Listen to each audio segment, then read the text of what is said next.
नवच्छिन्ना धिक्कालाद्यनवच्छिन्ना नन्तचिन्मात्रमूर्तये नन्तचिन्मात्रमूर्तये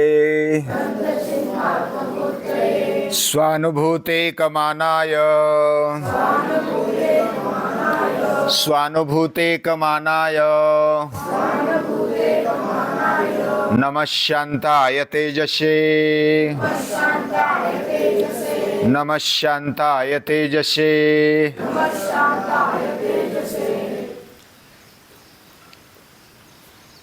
हम जिस दुनिया में रहते हैं उस दुनिया में बाह्य पदार्थ, बाह्य विश्व भी इतना बड़ा है कि हम सोच नहीं सकते, हमारी बुद्धि नहीं चलती। यानी 10 दिशाओं में वो फैला हुआ है। 10 दिशा कौन सी है? पूर्व, पश्चिम, दक्षिण, उत्तर और आग्नेय, वायव्य, नैऋत्य, ईशान्य और ऊपर और नीचे, अधा। ये 10 दिशा की ओर पूरा विश्व फैला हुआ है। कहाँ तक है पता नहीं है, अनंत है। उसका कोई अंत अभी तक हमें मालूम नहीं पड़ा, हमारे ऋषियों को भी मालूम नहीं पड़ा है, वो अनंत है। ये बाह्य विश्व भी अनंत है और ये काल भी अनंत है। काल कभी से शुरू हुआ हमें पता नहीं। भूतकाल, वर्तमान और भविष्य, ये 3 काल हम जानते हैं। लेकिन भूतकाल का भी भूतकाल और भविष्य का भी भविष्य जो है वो अनंत है। यानी दिशा और काल जिसको बाधा नहीं पहुंचा सकता, अनवच्छिन्न है। ऐसा कौन है?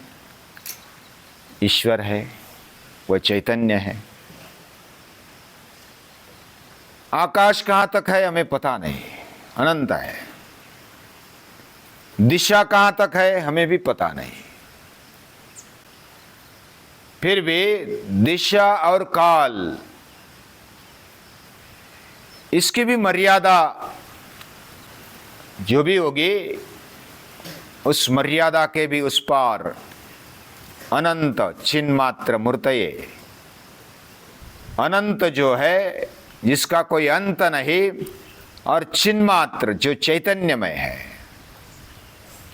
जो गति देता है, स्फूर्ति देता है, उत्साह देता है और सभी को एनर्जी देते हुए, ज्ञान देते हुए, प्रेम देते हुए फिर भी बचा है। ये ऊर्जा कभी खत्म नहीं होती, इतनी सारी ऊर्जा है। साइंस में भी एनर्जी कभी खत्म नहीं होती, वो रूपांतरित होती है, अपना रूप बदल देती है। ऐसा उसका रूप है जो चैतन्य में, उसको अगर हमें देखना है, अनुभव करना है, तो कैसे कर पाएंगे? हम भी अपने जीवन में ढूंढते हैं। क्या ढूंढते हैं? हमें सुख चाहिए, हमें आनंद चाहिए,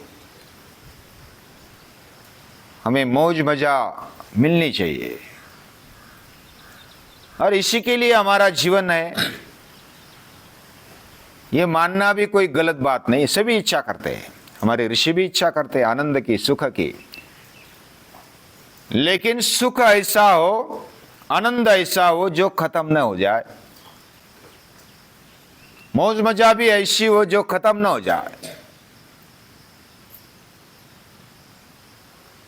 हम बीच बीच में सुखी तो होते, आनंदी भी होते, लेकिन कभी कभी मूड चला जाता है, कभी कभी दुख होता है, कभी कभी ऐसा लगता है कि अरे बहुत समस्या आ गई, बहुत संकट आ गए, अभी क्या करना, इधर जाना, किसको पूछना। अस्वस्थ हो जाते हैं। हमारे ऋषियों ने कहा, हमारे पूर्वजों ने कहा कि हम जैसे अंधकार हो गया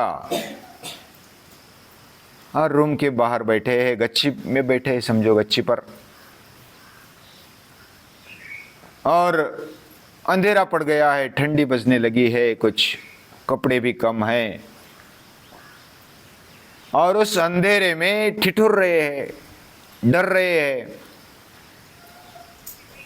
इसमें क्या मार्ग निकाला जाए, ये ठंडी से, अंधेरे से, ये संकटों से कैसे बाहर आया जाए, वो रो रहा है। फिर हमारे ऋषि बोलते, थोड़ा पीछे आ जा, पीछे देख ले, या तो घर के अंदर घुस जा। लेकिन हम उनका सुनते नहीं। वैसा हमारे जीवन में भी हम अंधेरे में, ठंडी में, संकट में खुशी ढूंढ रहे हैं। कुछ वस्तु मिल जाए, आधार मिल जाए, उसी को देख रहे हैं। कुछ कपड़ा मिल जाए, उसी से हमारा सब कुछ होगा, ऐसा हम सोच रहे हैं। लेकिन महापुरुष बोलते हैं कि जो बाहर देखने के बजाय, गच्ची में रहने के बजाय अंदर आ जाओ, रूम में आ जाओ।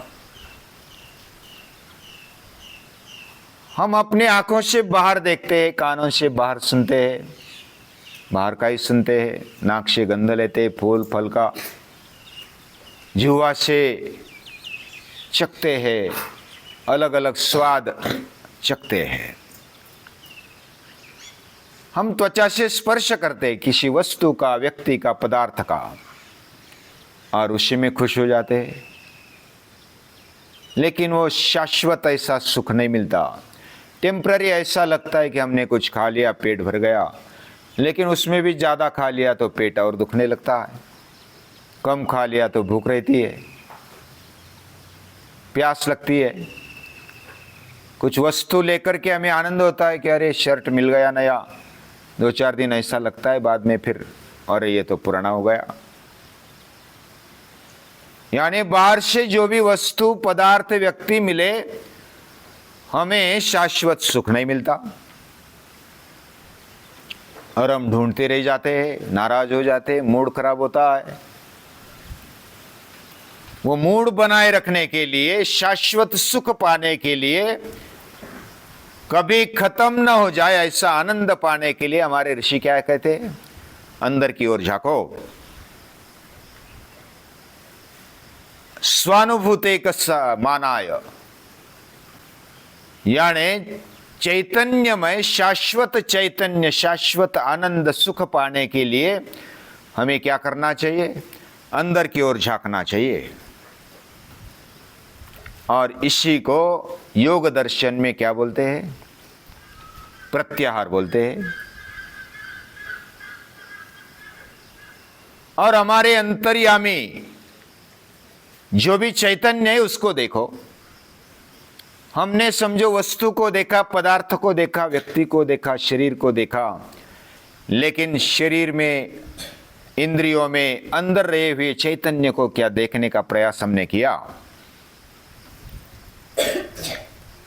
अपने आप को अंदर की ओर मोड़ दो। अपने आप को मतलब क्या? अपने इंद्रियों को, अपने मन को, अपने विचारों को, अपनी भावनाओं को अंदर की ओर मोड़ दो। उसको खत्म नहीं करना है, वो तो भगवान ने बनाई है। वो अंदर की ओर मोड़ेंगे तो विचार करने लगेंगे। हमारे बाह्य इंद्रिय वस्तु चाहते, पदार्थ चाहते हैं, उसका रूप चाहते हैं, स्वाद चाहते हैं, स्पर्श चाहते हैं, लेकिन क्या अंदर में भी कोई स्वाद है?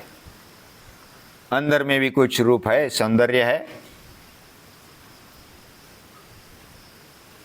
तो भगवान ने एक आइडिया दे दी हमें। क्या आइडिया दे दी? हम नींद तो लेते हैं ना, सभी नींद लेते हैं, अभी भी नींद आती है।